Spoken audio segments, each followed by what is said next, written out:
I still remember the exact moment my parents told me I was no longer their son. I was 18 years old, standing in the living room with a single duffel bag at my feet. My father looked me dead in the eyes and said, "If you don't follow the path we laid out for you, then get out. We have no child anymore." My mother didn't even look at me. She just nodded. That night I walked out into the pouring rain with $43 in my pocket and nowhere to go. They thought I would come crawling back within weeks. Instead, 8 years later, I sold my startup for $27 million. The same parents who disowned me showed up at my door like nothing had happened. Their voices were soft now, almost shaking. They called me son again. They talked about how proud they had always been. Then came the real reason for the visit: the house payments falling behind, Dad's medical bills piling up, and their quiet admission that they needed help. They needed me, the child they threw away. I stood there listening to them, the same hallway light hitting their faces that once lit up the night they kicked me out. The irony tasted bitter and sweet at the same time. All those years of sleeping in my car, eating instant noodles, working 3 jobs while teaching myself to code at night, every rejection email, every investor who laughed at my idea, it all flashed through my mind as they waited for my answer. They had no idea what I had become. And I wasn't sure yet what I was going to do about them. Growing up, our house ran like a military operation. Everything had a schedule, a goal, and a clear expectation. My father was a corporate accountant who believed success only came through medicine, law, or engineering. My mother supported him completely. Her love always felt tied to how well I performed. Good grades meant warm dinners and occasional praise. Anything less brought silence that could last for days. From the time I was 10, the pressure never let up. I had to be top of my class, join every honor society, and play the piano because it built discipline.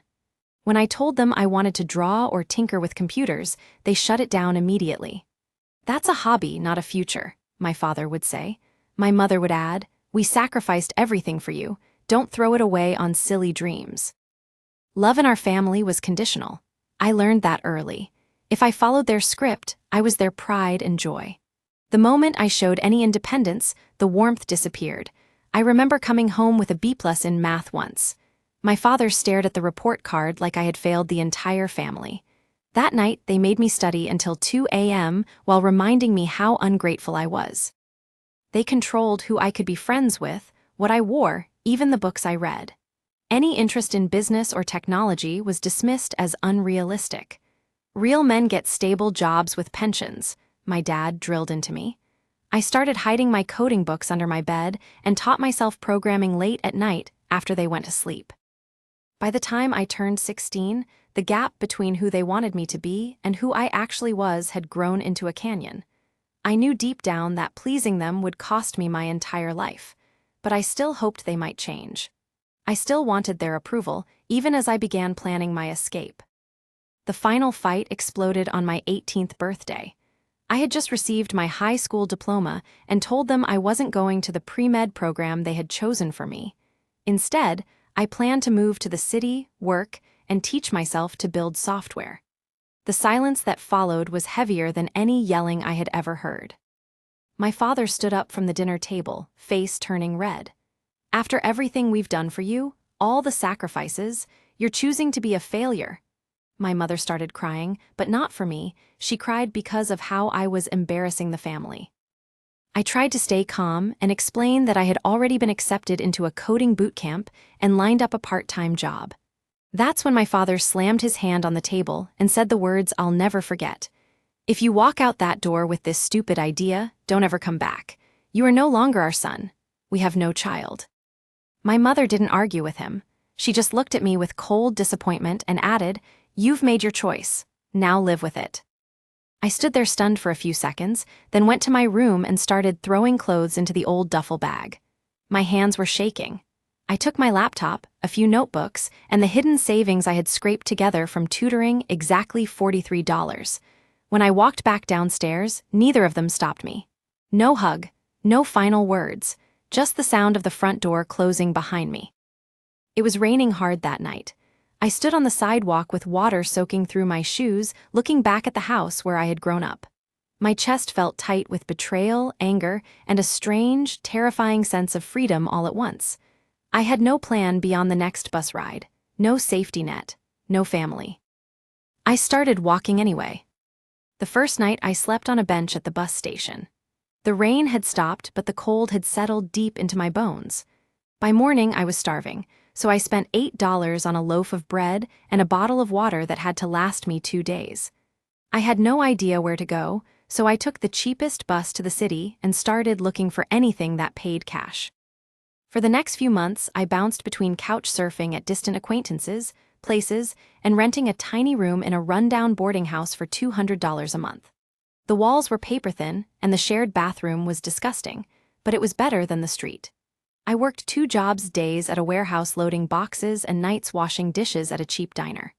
My back ached constantly, and my hands were raw from the water, but I kept every single dollar I could. At night, after shifts, I would sit on the floor with my old laptop balanced on my knees, teaching myself to code from free YouTube videos and pirated courses. My eyes burned from exhaustion, but I pushed through. There were weeks when I ate nothing but instant noodles and peanut butter sandwiches. I got sick twice and had no money for medicine, so I just lay in bed sweating it out alone. The loneliness hit hardest around 3 a.m. I would wonder if my parents were right. Maybe I was throwing my life away. Friends from high school slowly stopped replying. I felt invisible. One night, I almost packed my bag to go back and beg for forgiveness, but the memory of that slammed door kept me from moving. Still, small sparks kept me going. I built my first simple website for a local shop, and they actually paid me $200. Then I fixed a bug for someone online and earned another $50. Those tiny wins were proof that maybe, just maybe, I wasn't completely crazy. The idea came to me while I was still fixing websites for small businesses at night. I kept seeing the same problem. Local shops and service providers had no simple way to manage bookings, payments, and customer lists without expensive, complicated software. So I started building a lightweight platform that did exactly that. Simple, affordable, and built for people who weren't tech-savvy.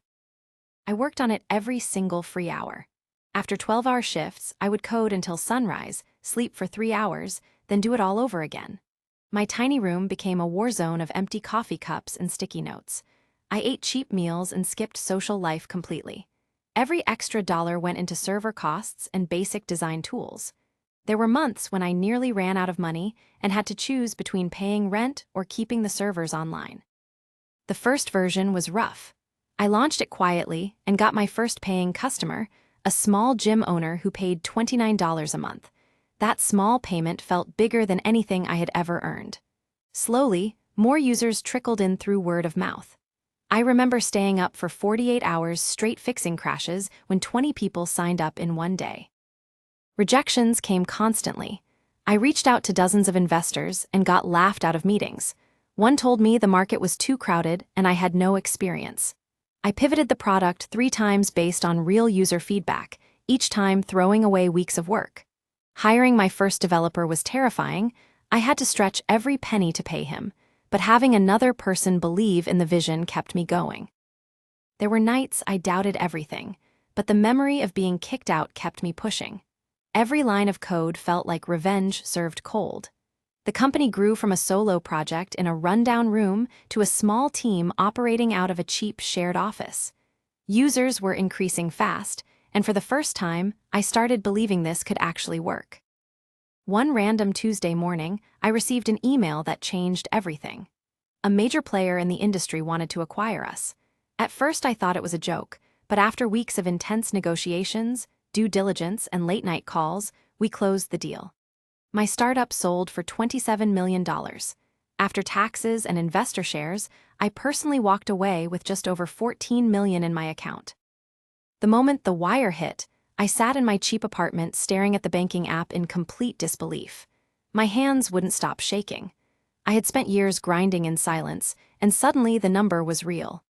I paid off every debt I had, including the credit cards I used to keep the servers running. Then I moved into a quiet apartment downtown with actual furniture and a view that didn't look into an alley. For the first few weeks, everything felt surreal. I could order food without checking my balance. I bought a decent laptop that didn't overheat every hour. I finally slept more than 4 hours a night. Friends I hadn't spoken to in years suddenly remembered my number. People who once ignored my messages now wanted to catch up. I traveled for the first time, simple trips, nothing crazy, just to feel what it was like to move without constantly worrying about money. But the strangest part was the quiet validation that settled in my chest. All those nights I doubted myself, all the times I nearly quit, they suddenly felt worth it. There was also a bittersweet ache underneath the relief. I had proven I could do it completely alone, yet part of me still wished my parents had believed in me enough to see this version of their son. The money gave me freedom, but it also brought a strange emptiness. For the first time in years, I had no urgent problem to solve, no fire to put out. I was just free. 3 months after the sale, my phone rang with a number I hadn't seen in years. I almost didn't answer. When I finally picked up, it was my mother's voice, hesitant, almost whispering. "We saw the news about your company. We're so proud of you, son." The word son hit me like a punch. She sounded different, smaller. She said they had been following my journey from afar and regretted how things ended. My father got on the line next, clearing his throat, talking about how life had been tough lately. A week later, they showed up at my new apartment building unannounced. I let them in, not sure why. My mother looked older, tired. My father had lost weight and kept shifting uncomfortably on the couch. They started with small talk, asking about my health, commenting on the nice place I had. Then the real reason came out slowly. Dad mentioned the house needed major repairs. Mom quietly added that medical bills from his heart issues were piling up and their savings were almost gone. "We never thought retirement would be this hard," she said, eyes glassy. They avoided saying it directly at first, but eventually it spilled out. They needed financial help. A substantial amount. Enough to cover their mortgage for a couple of years and clear the debts. My father even said, "We were too hard on you back then. We see now that you were right." The words I had waited years to hear felt hollow coming this late. My mother reached for my hand like she used to when I was a kid. I pulled it back without thinking. Inside, everything was churning, anger, pity, old pain, and a cold satisfaction I didn't like feeling. They sat there waiting, looking at the person they once threw away, now hoping he would save them. I listened without saying much, my jaw tight the entire time. Looking back, the hardest truth I had to accept was that love from my parents had always come with strings attached. As long as I followed their plan, I was valuable.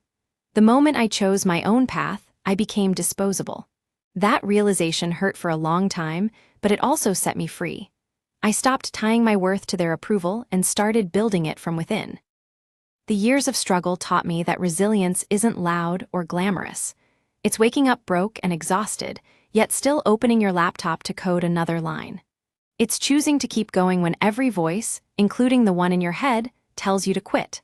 I learned that real success doesn't erase the pain, it just gives you a better view of how far you've come. I also discovered the importance of chosen family.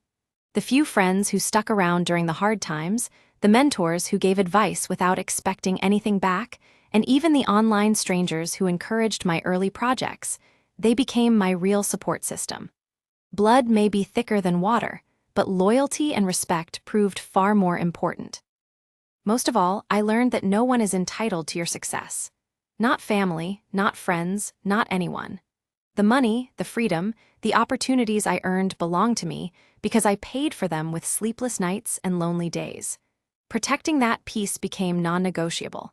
I now understand that boundaries aren't cruel, they're necessary when people only return because of what you can give them. This journey showed me that sometimes burning the bridge is the only way to build a better one somewhere else. I no longer wait for validation from those who once discarded me. Instead, I focus on becoming the person I needed when I was sleeping on that bus station bench. If there's one thing I want you to take from my story, it's this. Never let anyone convince you that your dreams are too big or that you're nothing without their approval. I went from being thrown out in the rain with $43 to building something that changed my entire life, and I did it without a single person from my past believing in me. The path was brutal, lonely, and filled with moments where I wanted to give up, but every single scar was worth it. To anyone watching this who's currently in a toxic home, facing rejection from family, or fighting through rock bottom, I see you. Your pain is real, but it doesn't define your final chapter. Keep building in silence. Keep learning when no one is watching. The same people who doubt you today may one day show up when the tables turn. When that happens, you'll have the power to decide what happens next. Choose yourself first. I'd love to hear your stories in the comments.